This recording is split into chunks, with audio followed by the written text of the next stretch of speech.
बिस्मिल्लाहिर्रहमानिर्रहीम। अस्सलाम वालेकुम नाज़रीन, मैं अहमद फवाद हूँ और आप मेरा यूट्यूब चैनल देख रहे हैं। इमरान खान पंजाब में कितनी नशिस्तें लेगा? जजों के बाद जर्नेलों का भी बड़ा इम्तिहान शुरू। कुछ अहम और एक्सक्लूसिव डिटेल्स हैं आज की व्लॉग में आपके सामने रखूंगा।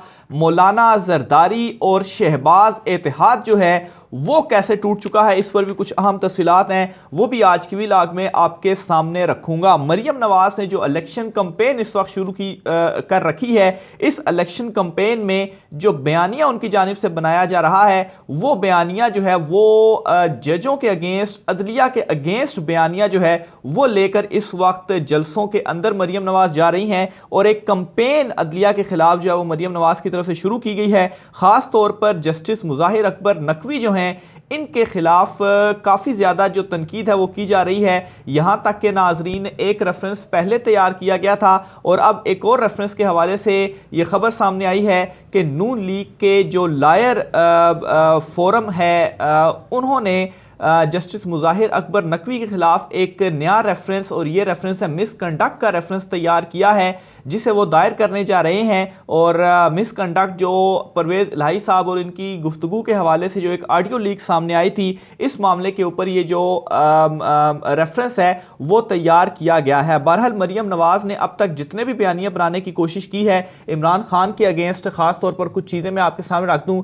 सबसे पहले और इनके इन बयानियों से इनका माइंड सेट जो है वो भी आप चेक कीजिएगा कि कितने ज़्यादा ये इमरान खान से फ्रस्ट्रेटेड है और नफरत करते हैं, इनके दिलों में नफरत है। सबसे पहले तो बयानिया बनाते हैं नशई का, फिर उसके बाद घड़ी चोर का बयानिया इनकी जानिब से बनाया जाता है लेकिन वो भी नाकाम होता है। फिर उसके बाद बेटी छुपाने का इल्ज़ाम, ये बयानिया बनाया जाता है, ये भी नाकाम होता है क्योंकि अवाम जो है वो तमाम तर इनकी कोशिशों को नाकाम बनाती है। टांग के प्लस्तर पर तंजिया जुमले जो है वो कसे जाते हैं। इसके अलावा फितना खान और अब पाकिस्तान ट्रक इंसाफ का जो बयानिया है वो बनाया जा रहा है और अदलिया के खिलाफ खास तौर पर जो कैंपेन है वो चलाई जा रही है। लेकिन इलेक्शंस जो हैं वो इन बयानियों से, इन कैंपेन से नहीं जीता जाता। इस वक्त इमरान खान साहब जो हैं वो जितने मकबूल हैं, इमरान खान साहब ख़ास तौर पर उस वक्त जब इनके खिलाफ अदम एतमाद लाई गई थी तो कोशिश तो ये की गई थी, इरादे तो ये किए गए थे, प्लानिंग तो ये की गई थी कि इमरान खान को मुकम्मल तौर पर हमने साइड पर कर देना है, लेकिन जो है वो अल्लाह को कुछ और ही मंजूर था और आज जो नताइज हैं वो आपके सामने हैं। बहरहाल ना सिर्फ अदलिया बल्कि फ़ौज के हवाले से भी, एस्टेब्लिशमेंट के हवाले से भी कुछ इसी तरह के जो तासुरात हैं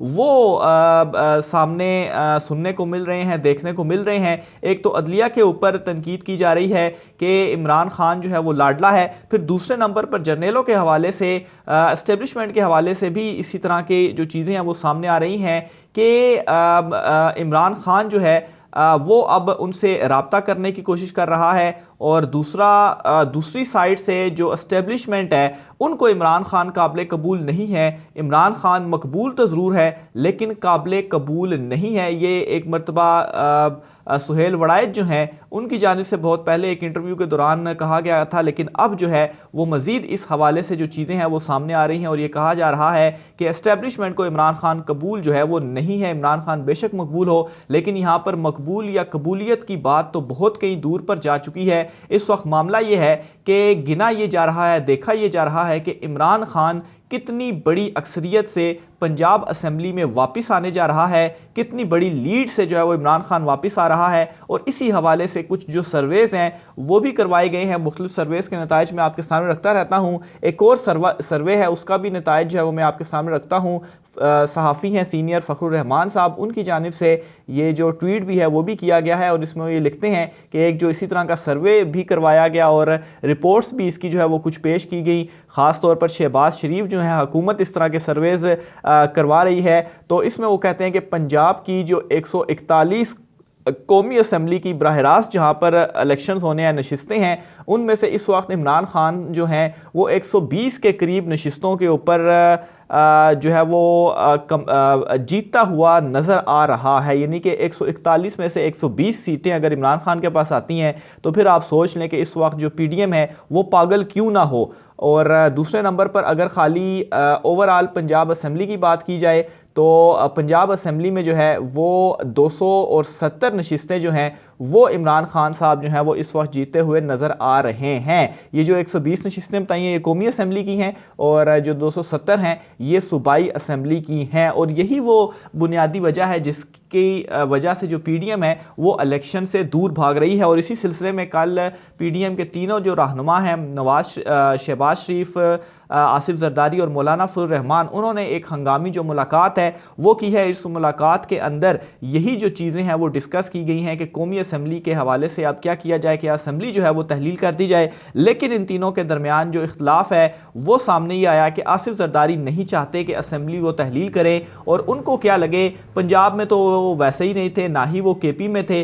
पंजाब में जो स्टेक्स हैं वो है नून लीग के, यानी कि नून लीग यहाँ से ख़त्म हुई और KP में तो वैसे ही इमरान खान ने बहुत पहले से ही तमाम सियासी जमातों को उड़ाकर रख दिया था। और अब मौलाना फजल रहमान की जो कुछ नशिस्तें थी तो वो भी उनके हाथ से जाती हुई दिखाई दे रही हैं। आसिफ जरदारी के असल जो स्टेक्स हैं वो है सिंध में और वो ये नहीं चाहते कि सिंध असम्बली तहलील हो और उनकी जो सिंध हुकूमत है वो उनके हाथ से जाए। जितना भी कुछ अरसा रह गया है वो सिंध में हुकूमत करना चाहते हैं क्योंकि उनको सिंध भी अब हाथ से जाता हुआ दिखाई दे रहा है। लेकिन ये पैगाम पहुंचाया गया है कि अगर कौमी असम्बली को या दोनों दीगर सूबाई असम्बलियों को अब तहलील नहीं किया जाता तो इससे होगा क्या कि इमरान खान यहाँ पर इतनी बड़ी जो है वो अक्सरियत के साथ अगर हुकूमत बना लेगा तो फिर उसके बाद एक तो वैसे ही एक जो ये बयानिया है और एक जो माइंडसेट लोगों का बन जाएगा कि इमरान खान चूंकि ऑलरेडी हुकूमत में है तो कौमी असम्बली में भी उसको एक यहाँ से भी एज हासिल हो जाएगा। और फिर उसके बाद चूंकि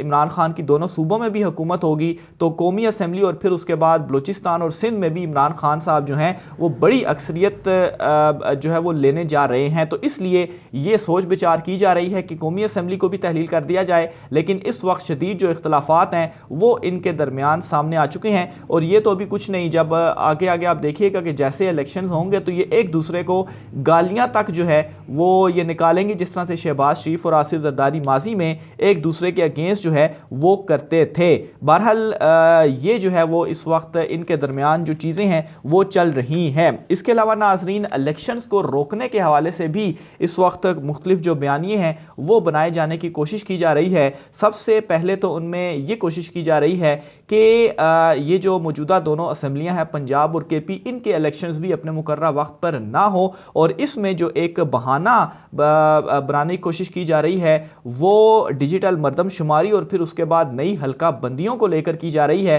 और ये कहा जा रहा है कि अगर अभी इन दोनों सूबाई असम्बलियों में इलेक्शंस 30 अप्रैल को हो जाते हैं तो इसका मतलब ये होगा कि नई हल्का बंदियों के ऊपर ये इलेक्शंस नहीं होंगे और ये दोनों इलेक्शंस पुरानी हल्का बंदियों के ऊपर ही होंगे। लेकिन उसके बाद क्या होगा कि जब अपने मुकर्रर वक्त के ऊपर अक्टूबर में जब कौमी असम्बली या दीगर दो जो सिंध और बलूचिस्तान है अगर उस वक्त इनके इलेक्शंस होते हैं तो फिर उस वक्त जो हल्का बंदियां हैं वो हो चुकी होंगी तो वहां पर नई हल्का बंदियों के मुताबिक जो इलेक्शंस हैं वो होंगे। तो ये इस वक्त बयानिया और तासुर बनाने की कोशिश की जा रही है कि ये जो है वो एक दुरुस्त मौकिफ नहीं है और हो सकता है कि इसी मामले को लेकर आगे रोड़े जो हैं वो अटकाए जाएं। आप बेयकीनी की कैफियत जो है वो देखें, वो ये है कि इस वक्त इलेक्शन की तारीख जो है वो अनाउंस हो चुकी है। इवन के आज चूंकि सैटरडे है, कल जो है वो संडे है, तो मंडे वाले दिन ये इतलात हैं कि इलेक्शन कमीशन की जानिब से इलेक्शंस का जो शेड्यूल है वो जारी कर दिया जाएगा।